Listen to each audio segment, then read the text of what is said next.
História da Redenção, capítulo 52. O clamor da meia-noite. E tardando o noivo, foram todas tomadas de sono, e adormeceram. Mas, à meia-noite, ouviu-se um grito: Eis o noivo! Saí ao seu encontro! Então se levantaram todas aquelas virgens, e prepararam as suas lâmpadas. São Mateus, capítulo 25, versos 5 a 7. No verão de 1844, os adventistas descobriram o engano de sua anterior contagem dos períodos proféticos e chegaram a uma posição correta. Os 2.300 dias de Daniel 8,14, que, conforme todos criam, se estenderiam até o segundo advento de Cristo, imaginava-se que terminariam na primavera de 1844. Contudo, vendo agora que esse período estender-se-ia ao outono do mesmo ano, a mente dos adventistas se fixou nesse ponto, como o tempo do aparecimento do Senhor. A proclamação desta mensagem referente a tempo foi outro passo no cumprimento da parábola das bodas, cuja aplicação à experiência dos adventistas já tinha sido claramente observada. Como na parábola, o clamor soou à meia-noite, anunciando a aproximação do noivo. Assim, no cumprimento, a meio caminho entre a primavera de 1844, quando se supôs início, os 2.300 dias terminariam, e o outono de 1844, tempo em que mais tarde se verificou que eles realmente deviam terminar, ergueu-se o clamor nas próprias palavras da Escritura. Eis aí o noivo, saí ao seu encontro. Semelhante à vaga da maré, o movimento alastrou-se pelo país. Foi de cidade em cidade, de aldeia em aldeia e para os lugares distantes, no interior, até que o expectante povo de Deus ficou completamente desperto. Desapareceu o fanatismo ante essa proclamação, como a geada matutina perante o sol a erguer-se. Uma vez mais os crentes encontraram sua posição, e a esperança e coragem animaram-lhe o coração. A obra estava livre dos extremos que sempre se manifestam quando há excitamento humano sem influência moderadora da palavra e do Espírito de Deus. Isto se assemelha no caráter àqueles períodos de humilhação e retorno ao Senhor que no antigo Israel se seguiam as mensagens de advertência por parte de seus servos. Teve as características que diferenciam a obra de Deus em todas as épocas. Houve pouca arrebatadora alegria, porém mais profundo exame do coração, confissão de pecado e o abandono do mundo. O preparo para encontrar o Senhor era a grave preocupação do espírito, em agonia. Havia perseverante oração e consagração a Deus, sem reservas.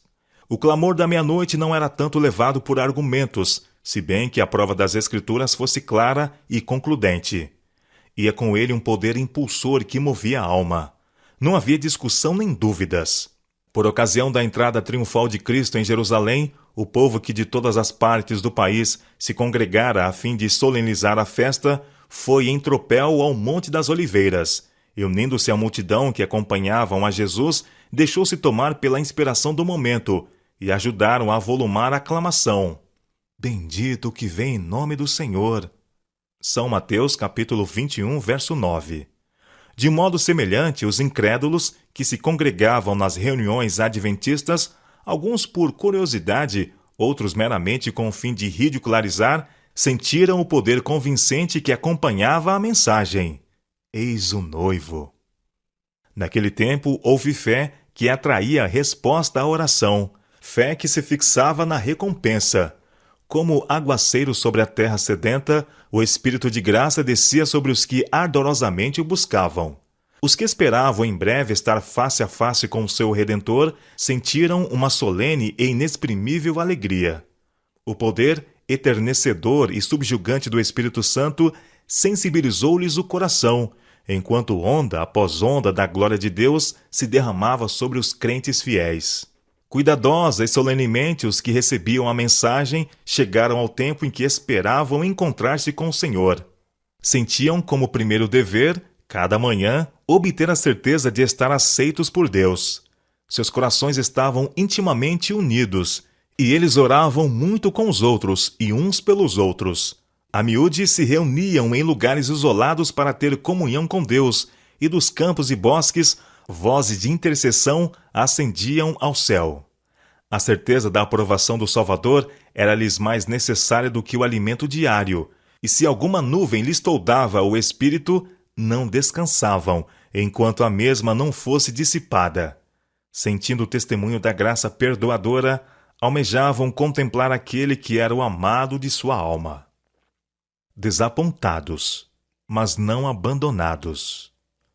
Mas, de novo, estavam destinados ao desapontamento. O tempo de expectação passou e o Salvador não apareceu. Com inabalável confiança, tinham aguardado sua vinda e agora experimentavam o mesmo sentimento de Maria quando, indo ao túmulo do Salvador e encontrando-o vazio, exclamou em pranto: "Por que levaram meu Senhor e não sei onde o puseram?" São João, capítulo 20, verso 13. Um sentimento de temor, o receio de que a mensagem pudesse ser verdadeira, servira por algum tempo de restrição ao mundo incrédulo. Passado que foi o tempo, esse sentimento não desapareceu de pronto. A princípio, não ousaram exultar sobre os que foram desapontados. Mas, como sinais nenhuns da ira de Deus se vissem, perderam os temores e ressentaram a exprobação e o ridículo. Numerosa classe que tinha professado crer na próxima vinda do Senhor renunciou à fé. Alguns que se sentiam muito confiantes ficaram tão profundamente feridos em seu orgulho que pareciam estar a fugir do mundo. Como outrora Jonas, queixavam-se de Deus e preferiam a morte à vida. Os que haviam baseado sua fé nas opiniões de outrem, e não na palavra de Deus, achavam-se agora novamente prontos para mudar de ideias. Os escarnecedores ganharam para as suas fileiras os fracos e os covardes, e todos estes se uniram para declarar que não mais havia motivos de receios ou expectação. O tempo havia passado, o Senhor não viera, e o mundo poderia permanecer o mesmo por milhares de anos. Os crentes fervorosos e sinceros haviam abandonado tudo por Cristo, desfrutando sua presença como nunca dantes. Conforme acreditavam, tinham dado o último aviso ao mundo e esperado serem logo recebidos na companhia do Divino Mestre e dos anjos celestiais. Tinham, em grande parte, se afastado da multidão incrédula. Com intenso desejo, haviam orado: "Vem, Senhor Jesus, e vem presto." Mas ele não viera.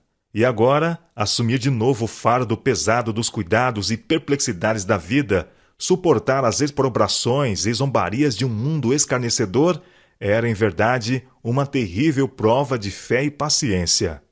Todavia, este desapontamento não foi tão grande como o que experimentaram os discípulos por ocasião do primeiro advento de Cristo.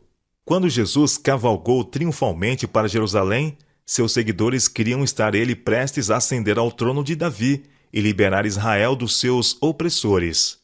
Cheios de esperança e gozo antecipado, competiam uns com os outros em prestar honras a seu rei. Muitos lhe estendiam no caminho seus próprios mantos, à guisa de tapetes, ou, à sua passagem, cobriu o solo com viçosos ramos de palmeira.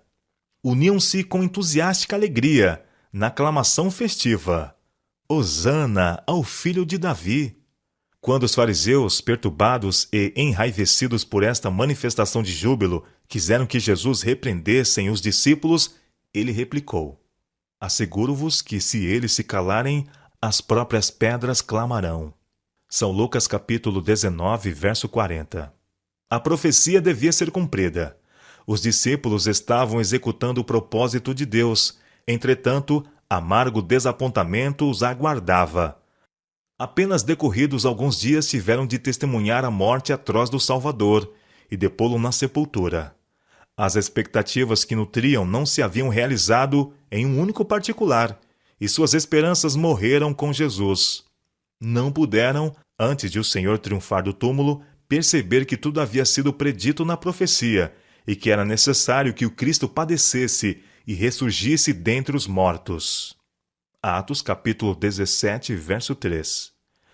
De igual maneira, esta profecia se cumpriu na primeira e na segunda mensagens angélicas. Elas foram dadas no seu tempo exato e cumpriram a obra para a qual foram por Deus designadas. O mundo estivera a olhar na expectativa de que, se o tempo passasse e Cristo não aparecesse, todo o sistema do adventismo seria abandonado. Mas, enquanto muitos, sob forte tentação, deixaram a fé, alguns houve que permaneceram firmes. Não podiam identificar erro algum em sua contagem dos períodos proféticos. Os mais hábeis de seus oponentes não conseguiram subverter-lhes a posição. Verdade é que houve erro quanto aos eventos esperados, mas mesmo isto não podia abalar-lhes a fé na palavra de Deus. Deus não abandonou seu povo. Seu espírito ainda permaneceu com os que não negaram temerariamente a luz que tinham recebido, nem acusaram o movimento adventista. O apóstolo Paulo, olhando através dos séculos, escreveu palavras de animação e advertência para os provados e expectantes nessa crise. Não abandoneis, portanto, a vossa confiança. Ela tem grande galardão. Com efeito, tendes necessidade de perseverança, para que, havendo feito a vontade de Deus, alcanceis a promessa. Porque ainda dentro de pouco tempo, aquele que vem virá, e não tardará. Todavia, o meu justo viverá pela fé, e se retroceder, nele não se compraz a minha alma. Nós, porém, não somos dos que retrocedem para a perdição, somos, entretanto, da fé para a conservação da alma. Hebreus capítulo 10, versos 35 a 39. Sua única maneira segura de proceder era reter a luz que já haviam recebido de Deus, apegar-se firmemente às suas promessas e continuar a investigar as Escrituras, esperando e vigiando pacientemente, a fim de receber mais luz.